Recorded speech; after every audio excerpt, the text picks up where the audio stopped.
Okey, kita sambung program kita ini masuk bahagian C kan. Sekarang kita dah masuk bahagian C, kertas 2. Okey, kalau ada masa kita ulang patah baliklah bahagian A sekejap lagi kan. Okey, bahagian C.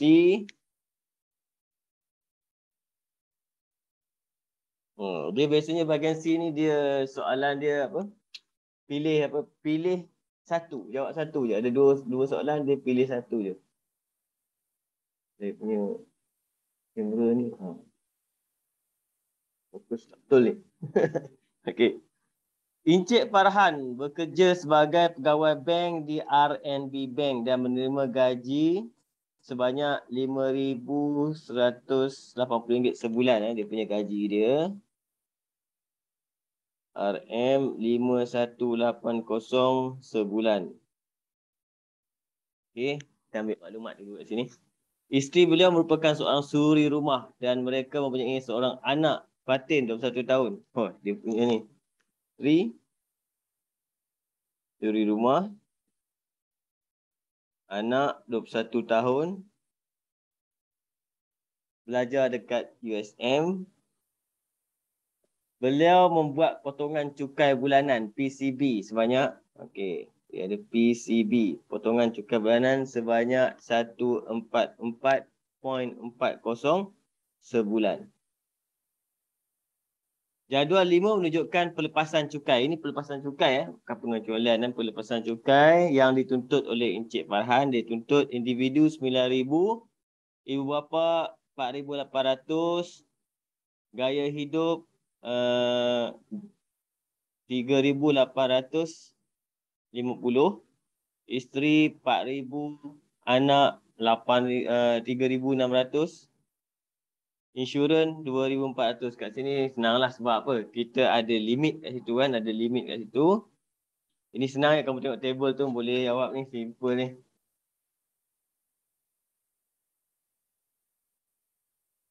Okey.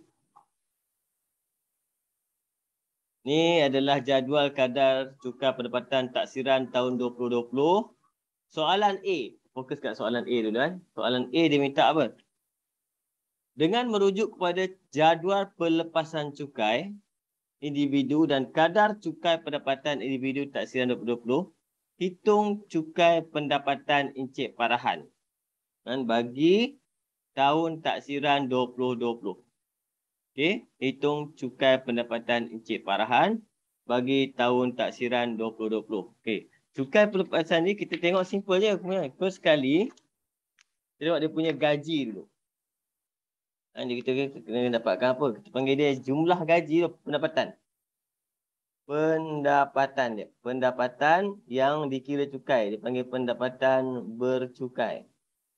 Pendapatan bercukai dia kat sini, gaji bulanan dia 5,180. Kamu kena darablah dengan 12. Sebab cukai ni kita kira setahun-setahun. Kalau cukai kira bulan-bulan, susahlah cerita dia sikit kan. Jadi ambil kalkulator. Kira dia akan dapat kat sini berapa? RM 62,160.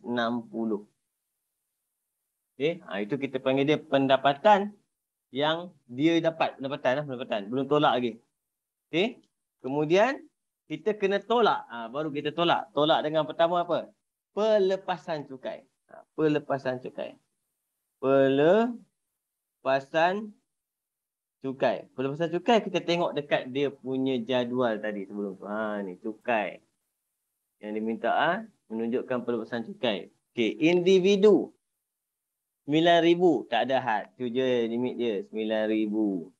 Campur dengan ibu bapa dia 3,000 je. Limit dia 3,000 je. Dia minta 4,800 tak dapat. Kita bagi dia 3,000 saja. Okey, kemudian gaya hidup. Limit 2,500 je. Dia minta 3,850. Kita hanya 2,500 saja. Okey, kemudian apa tu? Isteri 4,000 saja. Dia minta lebih tu 4,800. 4,000 saja. 4,000. Kemudian dia punya anak dia seorang anak dia terhad 8,000. Dia minta 3,600. Ini boleh bagi terus semua. 3,600. Kemudian terus insurans kan. Insurans dia semua tu, insurans dia bagi limit kat situ 7,000 insurans dengan KWSP kan. Jadi dia 2,400 saja. 2,400 saja. Ambil kalkulator, kita campur pelepasan cukai dia semua. Kan? Kalkulator. Ini handphone saya.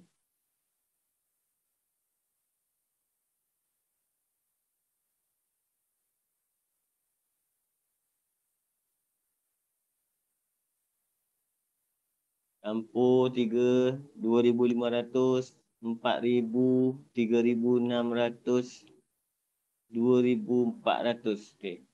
Semua sekali 24,500.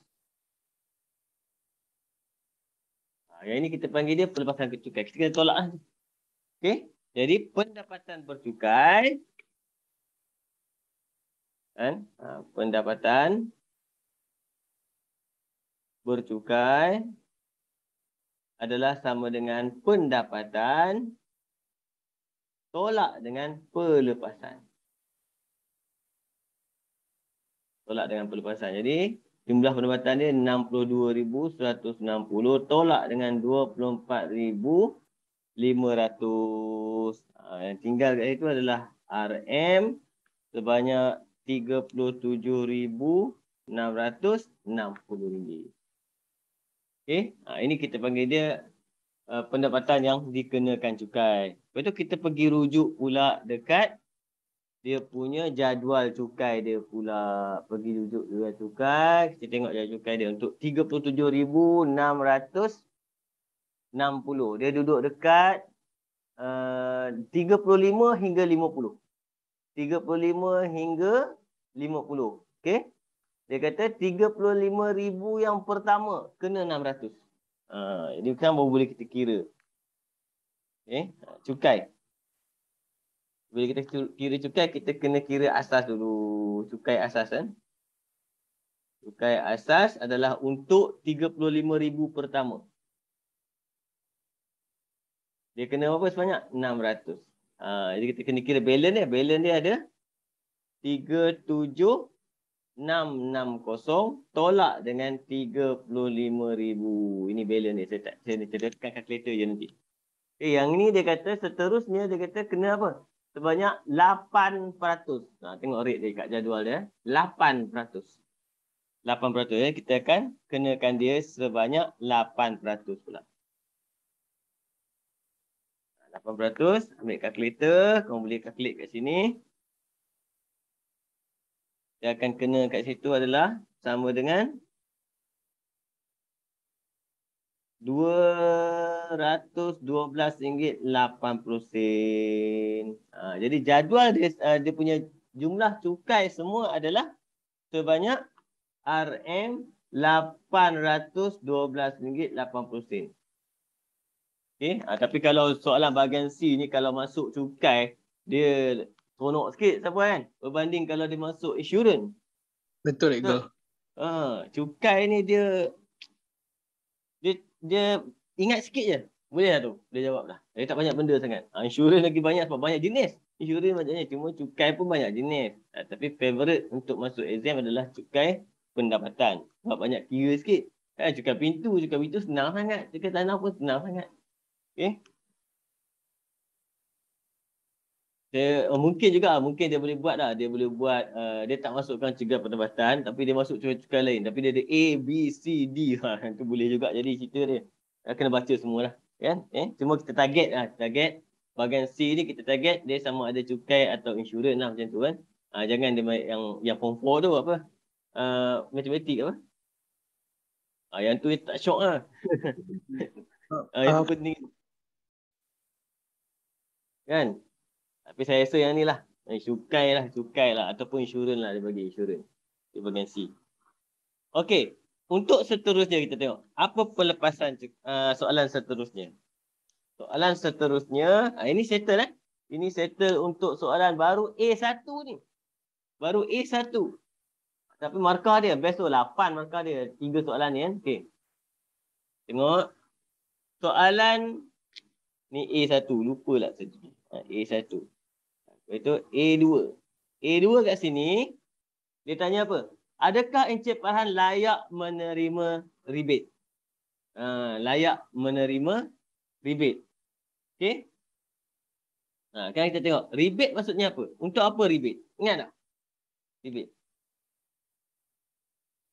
Rebate biasanya kita akan dapat apa? Paling famous sekali lah. Senang kita ambil zakat.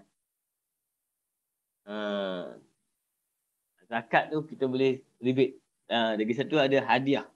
Hadiah kepada apa tu kita bagi hadiah kepada kerajaan punya sektor. Kan? Tapi kadang-kadang dia pun yang tu pun ada dia punya kena ada dia kena bagi tahu dekat soalan lah. Tapi paling mudah sekali rebate cukai ni kalau dia ada bayar zakat. Kalau dia ada bayar zakat, zakat ni kita kira rebate cukai. Rebate cukai maksudnya kita tolak last ni. Yang jawapan last ni baru tolak dengan berapa dia bayar zakat. Tahu tu. Okay? Tapi dekat soalan dia tak bagi tahu pun. Dia tak bagi tahu maksudnya kita tak boleh tolak. Kita boleh pakai andaian sendiri kan. Maksudnya untuk soalan kedua ni dia tidak layak. Tidak layak menerima rebate. Okey. Untuk soalan A3. Okay, A3 ni apa dia bagi tahu soalan dia. Berdasarkan potongan cukai bulanan yang dibuat, adakah Encik Farhan perlu menambah pembayaran cukai atau sebaliknya? Okey, sekarang kita kira. Mudah ya cerita ni. Dia bayar sebulan RM144.40 kali dengan 12. Bila kita kali 12, maksudnya jumlah dia akan dapat sebanyak RM1,732.80. Okey. Soalan dia tanya apa? Tengok fokus soalan dia. Soalan dia tanya, adakah Encik Farhan perlu menambah? Jawapan kita tulis tidak. Dia tak perlu kira berapa balance ke apa tak. Dia ikut soalan dia. Dia tahu. Kemudian dia kata apa? Berikan justifikasi anda. Maksudnya apa? Yang dibayar ni dah lebih. Itu justifikasi maksudnya potongan cukai bulanan telah melebihi kan? Dia punya apa? Kadar cukai dia yang dikenakan. Dia dah lebih cukup. Ya, itu kita bagi dia justifikasi. Kenapa? Kan? Sudah. Tak payah beritahu. Tolak pula dapat balance tak ada. Tak payah beritahu. Memang dia akan dapat. Sebenarnya kita bagi pulangan cukai. Pulangan dia akan dapat lah. Tolak dia akan dapat. Tapi perlu tak dia bayar? Tak payah. Soalan tu direct dia tanya. Dia tanya perlu tak? Jawab kita awal-awal tidak dulu. Kemudian baru kita terus bagi tahu kat dia kenapa? Sebab PCB dia telah melebihi kadar cukai yang dikenakan. Okey. Sebab apa? PCB boleh kita guna. PCB huruf besar semua kamu boleh guna. Ini adalah potongan cukai bulanan ni. Maksudnya kita boleh pakai ringkasan PCB. Itu adalah tingkatan khas dia. Okey. Ini 8 markah pendek je. Yang banyak markah ni kira ni. Kira ni banyak markah.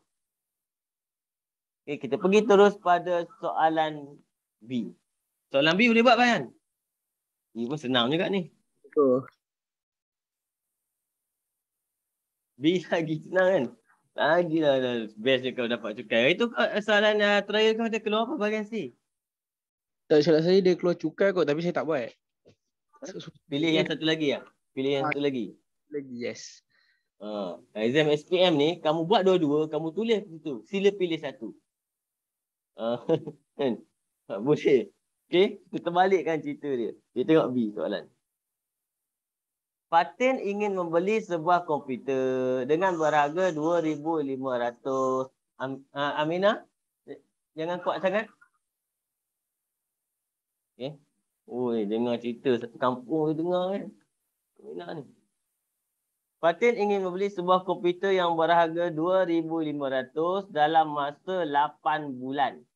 Dia bekerja sambilan dan mempunyai pendapatan sebanyak 320. Okey. Jadi kita tengok. Tentukan sama ada matlamat kewangan Fatin dicapai tidak. Oh, yang ni form 4 tu. Kan? Matlamat kewangan ni simple je. Dia nak apa ni 2,500. Target dia 8 bulan. Jangan kau darab ni dengan 8 nak kacau cerita dia kat sini kan. Jadi kita tengok gaji dia adalah sebanyak 320. 320 sebulan. Kalilah dengan 8. Bila kita kali dengan 8, kita akan dapat kat situ sebanyak 2,560. Okey. Jadi berjaya ataupun tidak, sebenarnya kalau ikut pengiraan kat sini memanglah berjaya kan. Kecuali dia gaji ni memang diguna untuk nak beli komputer tu. Okey. Pendapatan sebanyak. Jadi kat situ jawapan kita direct je. Maksudnya dia tanya, soalan tu tanya boleh capai tapi tak, jawapan kita boleh dicapai. Kan Fatin ni duduk kat rumah mak dia lah. Kan makan semua tanggung, tempat tidur semua ada. Jadi duit tu diguna simpan untuk nak beli komputer saja. Okey. Kita pergi tengok C pula. Cik Farhan ni kita habis cerita lagi Cik Farhan ni. Encik Farhan membeli polisi insurans perubatan dengan peruntukan deductible. Deductible dia sebanyak 600. Pasal penyertaan peratusan co-insurance. Co-insurance 75. 25. Okey. Kos perubatan yang dilindungi dalam polisi Encik Farhan ialah 20,000. Kan? Kos perubatan yang dilindungi adalah 20,000. Kos dilindungi RM 20,000. Okey. Soalan dia, hitung jumlah kos yang ditanggung oleh syarikat insurans dan jumlah kos yang ditanggung oleh Encik Farhan. Kan? Okey, kita tengok. Dia simple je. Pertama, yang ini Farhan Sapuan cakap lah buat benda ni. Kan? Makanan dia ni. 20,000 kita kena tolak dulu dengan deductible. Jadi yang tinggal adalah 20,000 tolak dengan 600 tinggal 19,400. Jadi kat sini Encik Farhan dah keluarkan duit sebanyak 600. Okey, insurans belum keluar duit. Belum lagi. Okey. Kemudian kita kira pula dia punya co-insurance. Co-insurance 75, 25. Maksudnya Farhan 25. Dan Farhan 25. Kita nak kira Farhan boleh, nak kira insurans boleh. Tak ada masalah. Siapa-siapa boleh. Kalau kita kira insurans, maksudnya insurans 75% daripada balance dia. 19,400. Okey. Jadi insurans akan kena tanggung sebanyak RM 14,550. Terlajak 5 ni. Jenuh ni. Terlebih bayar. 550. Okay, yang ini yang ditanggung oleh syarikat insurans. Kemudian Farhan pula 25% lagi adalah Farhan. Kan? Kalau tak nak kira 20%, lagi pun kamu boleh pakai apa? Kamu boleh pakai tolak pun tak apa. Boleh, tak ada masalah. Ni tolak ni maksudnya dia dapat Farhan. Cuma kita boleh kira dengan lebih baik kalau kita buat itu untuk Farhan sama dengan dia dah bayar 600 campur dengan dia punya balance dia. 25% daripada 19,400. Ini lebih cantik lah jalan kerja dia. Dapat jawapan. Ini deductible. Dan dapatlah jawapan kita, dia tanggung sebanyak 5,450. Jadi bukan kosong lah masuk Twitter. Walaupun kena 20,000, dia kena bayar sikit. Okey. Habislah cerita dia untuk soalan C ni. Soalan nombor 1 ni pasal cukai dan juga insurans. Satu geng ni dia orang ni. Siapa besar, siapa sikit je. Kadang-kadang insurans besar, cukai sikit. Okey. Kita pergi seterusnya. Soalan nombor 17. Ada pilihan dua-dua ni. Untuk bahagian C ni biasanya memang favourite dia cukai dengan insurans. Tapi satu lagi kita tak tahu. Satu lagi saya tengok beberapa set soalan trial dia tukar-tukar benda ni. Okay, kita tengok nombor 17 ni.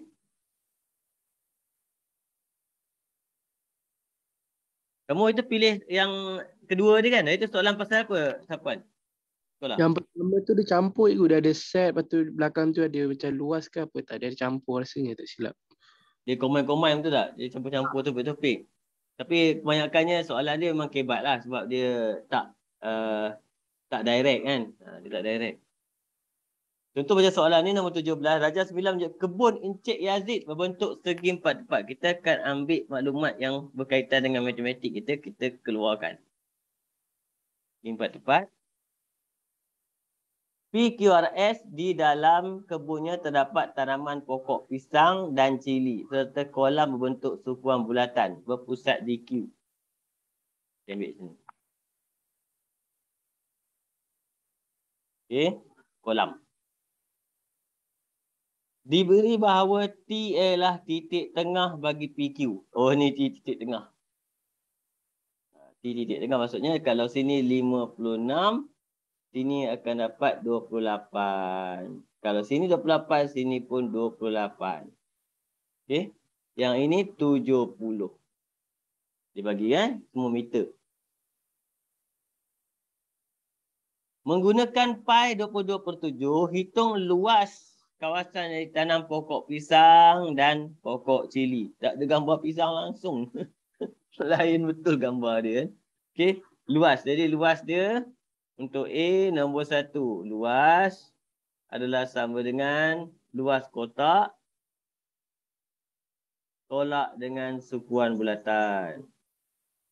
Okey, luas kotak 56, 70.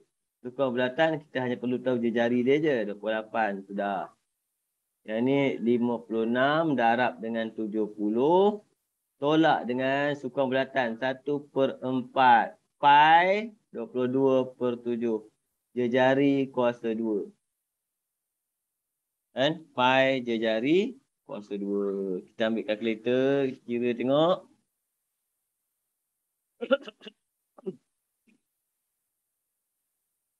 Okey. Jadi, kita tengok yang ini kita akan dapat apa ni?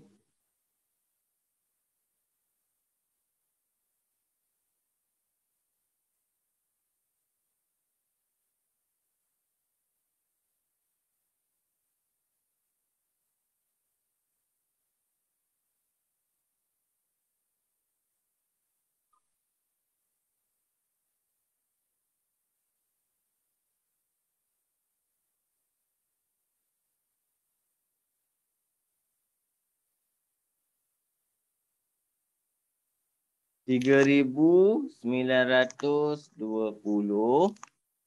tolak dengan yang ni adalah sebanyak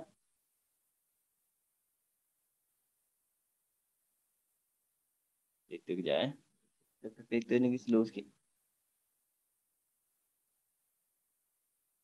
Darab 22/7 darab dengan 28/2. 616. Jadi jumlah kita, luas kita adalah 3,304 meter kuasa 2. Unit tak penting kan? Letak pun tak. Okey.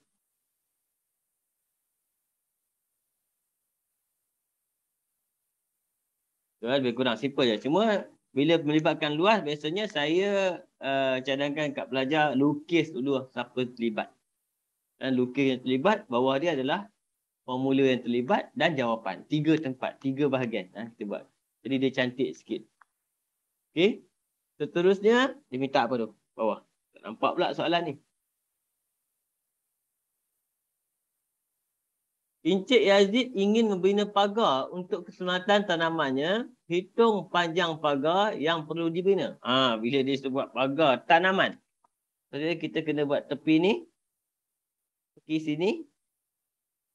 Pergi sini. Sini. Dan sini. Ni pagar. Pagar. Kita panggil dia apa? Perimeter.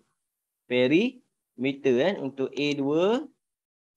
Yang pertama yang lengkung ni. Yang lengkung ni susah sikit. Lengkung ni kira tu dulu kan. Dia pagar dia. Perimeter. Perimeter pagar. Sama dengan 1/4 darab dengan lilitan. Lilitan 2 pi je. 2 pi jejari. Campur dengan yang ini. Apa? 70 tolak dengan 28. 70 tolak 28. Kita akan dapat kat situ 42. Campur dengan 56. Campur dengan 70. Campur dengan 56 tolak 28, 28. Dapatlah dia punya panjang pagar keseluruhan sekali. Okey. Jadi kita akan dapat jawapan dekat sini adalah sebanyak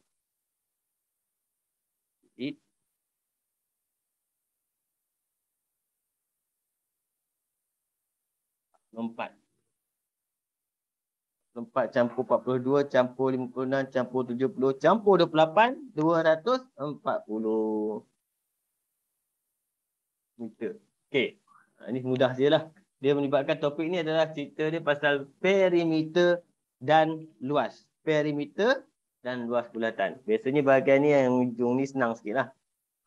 Biasa, satu lagi mungkin dia boleh buat plan dongakkan tau bahagian ni.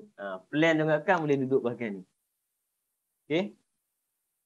Rajah 10 menunjukkan mercu tanda terdiri daripada gabungan kuboid dan piramid tegak yang ingin dibina oleh Encik Yazid. Wah, mercu tanda.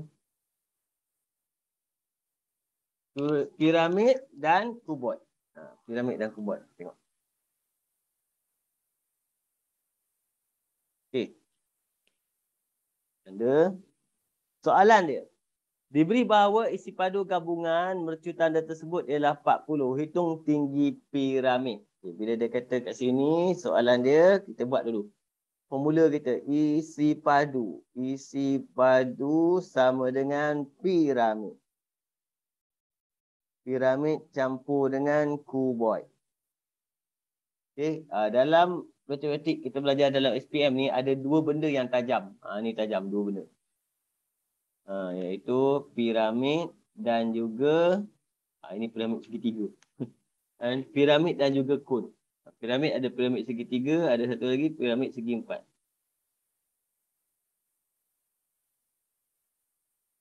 Dia ikut tapak dia. Okey. Jadi dua-dua semua benda yang tajam ni formula dia mesti ada 1/3 dekat depan. 1/3 darab dengan luas tapak. Darab dengan tinggi. Itu je formula dia. Apa saja tapak dia ambil luas tapak. Darab dengan tinggi. Okey. Jadi untuk isi padu kat sini piramid kita 1/3 darab dengan dia punya luas tapak. Tengok luas tapak dia. 2 kali 4. Okey. Darab dengan tinggi piramid. Kita tak tahu. Tinggi piramid T. Campur dengan isi padu kuboid. Kuboid 2 darab 4 darab 3.5. Ini mudah sikit lah. Okey. Hitung tinggi piramid. Berapa isi padu dia bagi? 40. Terus kita dah boleh buat kat sini. Simple je kan. Terus buat. Kita akan dapat. Sama dengan yang ini 8/3. Campur dengan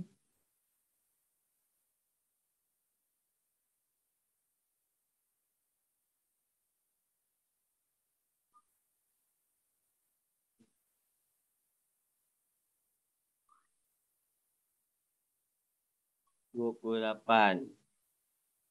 Okey. Kita pindah sebelah sini. Tinggal 12. Potong darab 3/8. T kita akan dapat jawapan dia sebanyak 4.5. 4.5 meter ke? Meter. Okey, ini simple je. Terus soalan hanya berkaitan dengan pepejal geometri saja. Okey. Terus kita pergi soalan C. Penyelesaian menggunakan kaedah metrik tidak dibenarkan. Oh, dia bagi tahu siap-siap. Biasanya kalau dia bagi tahu benda ni maksudnya apa? Persamaan serentak. Serentak yang bagi tahu tak boleh pakai metrik ni. Kan? Sebab metrik, bila pakai metrik senang. Tapi dia tak tahu. Dia dibagi pakai kalkulator kenapa? Okey. Kita tengok. Tengok markah dia 5. Kalau 5 kita buat jalan kerja penuh. Kalau markah dia 3, kita pakai kalkulator je. Okay. Jumlah pokok pisang dan cili yang ditanam di kebun Encik Yazid adalah 1050. Pokok pisang campur dengan cili. Sama dengan 1050. Okay. Manakala nisbah pokok pisang kepada pokok cili adalah 2:5. Ini kita buat sebelah. Nisbah. Pisang nisbah kepada cili sama dengan 2:5. Okay. Hitung bilangan pokok pisang dan pokok cili. Jadi yang ini mudah. Yang nisbah kadang-kadang keliru kan. Bila nisbah kita buat dalam bentuk tukarkan ni nisbah dua ni kepada letak dia je. Jadi bahagi. Jadi pisang bahagi cili sama dengan 2/5. Cross lah. Cross kita akan dapat. Kan? Cross kita akan dapat. Kalau kita ambil pisang, pisang sama dengan 2/5 cili. Okey. Ganti yang ni masuk dalam ni. Jadi pisang adalah 2/5 cili campur dengan cili. Sama dengan 1050. 2/5 campur 1. Dapat 7/5. 1050 potong 5 naik atas. Potong 7 turun bawah. Dapatlah cili kita sama dengan itu. Kalkulator kira 1050 darab 5 bahagi 7. Dapat cili 750. Jadi pisang tolak je lah. Pisang sama dengan 1050 tolak 750. Kan? Dapatlah sama dengan 300. Ini pun sangat mudah soalan. Okey, Tapuan. Yang ni betul lah kau buat? Betul. Check. Okey. Kita dah habis bahagian C kan. Bahagian A macam mana? Ada yang sangkut? Tengok bahagian A. Ada satu soalan yang saya tak faham sangat yang pasal luas tu. Dia ada bagi bentuk macam pelik sikit. Nak kata prisma, dia macam saya tak pasti bentuk apa. Nombor apa? Tengok Sekejap, ya. Ini ada, saya ada ni. Tengok ni. Bukan. Nombor 2 cikgu. Ni, prisma lah ni. Bukan prisma. Entah lah cikgu. Saya pun confused. Kenapa bentuk dia macam tu? Ni senang je prisma. Prisma ni. Kita pasal prisma. Ada nombor 2 soalan. Nombor 2. Okey. Prisma. Dia ada kerata rentas seragam. Biasanya dia sama ada trapezium ataupun segitiga. Tapi kadang-kadang boleh jadi benda lain. Boleh jadi heksagon. Macam tu. Kalau nak buat kebat. Asalkan kalau trapezium, sebelah sini pun trapezium juga. Dan bila kita cantum, jadilah prisma. Itu sifat prisma. Kalau segitiga, letak lagi atas segitiga. Cantum, jadilah prisma. Saya pernah jumpa prisma heksagon. Dia bagi heksagon. Kalau heksagon, sini pun heksagon. Bila dia cantum, dia jadilah prisma macam tu. Itu sifat prisma simple je. Ada kita panggil dia kerata rentas seragam. Kerata rentas maksudnya kalau benda macam ni kita potong sama. Itu nama kerata rentas seragam, sifat prisma. Okey. Untuk soalan ni nombor 2, tengok sekejap. Dia bagi apa benda tu? Dia bagi kerata rentas dia trapezium. Dia ada 2, mesti ada 2. Yang sama. Tengoklah bentuk macam mana dia duduk. Rasakan dia mesti ada benda yang sama. Ini kita panggil dia kerata rentas seragam. Okey. Dia bagi yang ini adalah X tambah 1. Kemudian yang ini X. Kemudian yang ini 13. Okey. Yang bawah dia pula adalah 3X tolak 6. Okey, kita tengok. Dia tanya apa di situ. Diberi bahawa isi padu prisma tegak ialah 487.5. Isi padu. Jadi kita keluar formula isi padu. Isi padu sama dengan luas ke rata rentas. Luas ke rata rentas darab dengan panjang ataupun tinggi. Tapi soalan ni panjang lah sebab dia kalau dia tidur panjang. Kalau dia tegak tinggi. Itu je beza dia. Okey. Jadi isi padu dia kat sini adalah 487.5. Luas kata rentas ni kita keluarkan bentuk tu. Bagi kamu nampak. Bentuk trapezium tu keluarkan. Nampak? Kalau segitiga, keluarkan segitiga. Kalau hexagon, keluarkan hexagon. Darab dengan panjang dia 13. Kita nampak idea dia. Macam mana kita nak tahu luas trapezium? Luas trapezium. Hasil tambah atas X campur 1. Sebab tu dia bagi benda ni yang dia bagi ni semua. Tolak 6. Ni.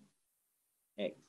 Jadi kita masuk formula. Formula luas trapezium 1/2 tambah 2 kan. X tambah 1 tambah 3X tolak 6 darab dengan tinggi dia. X kan. Kemudian darab lagi dengan 13. Jadi kita dia kuadratik lah. Jadi nombor ni pindah ke sebelah. Nombor ni pindah sebelah. 487.5 ni potong 2 ni darab 2. Potong 13 ni. Yang ini kita dah boleh kira ni 4X tolak 5 kali dengan X. Ini ambil kalkulator kira yang ni. Okey. 2 darab 487.5. Kemudian bahagi dengan 13. 475. Dah jadi kuadratik lah. Jadi kita expand je lah kerja. Kan? Kita akan dapat kat situ. Saya letak belah sini kosong. Jadi 4X kuasa 2 tolak 5X tolak 75. Ambil kalkulator faktor. A dia 4. B negatif 5 dan C negatif 75. Okey, sama dengan dia akan dapat X yang satu negatif 3.75 dan yang satu lagi X kita dapat 5. Tapi sebab dia ukuran panjang, kita tak ambil yang ini, kita ambil yang ini. Jawapan kita. Soalan dia cari nilai X dalam cm. Boleh siapa? Boleh cikgu. Okey. Ada lagi soalan yang keliru? Tak ada. Semua soalan saya boleh buat.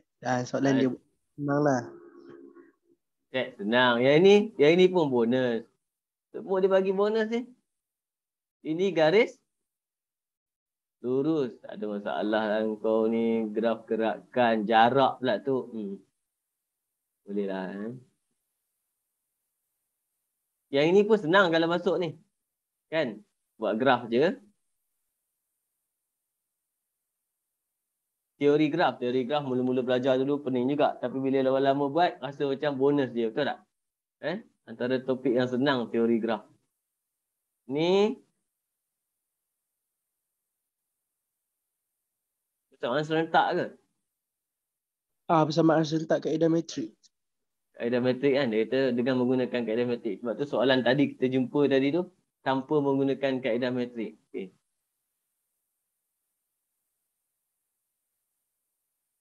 Blok kotak semalam baru kita bagi tahu. Bincang lebih kurang blok kotak. Kena cari apa?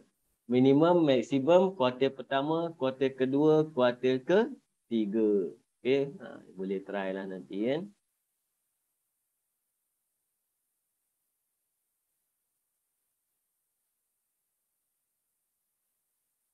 Ni apa?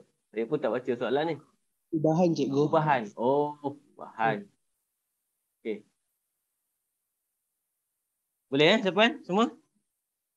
Boleh cikgu. Okay, tak boleh, tak ada masalah lah. Kita sampai sini dulu. Jumpa malam ni.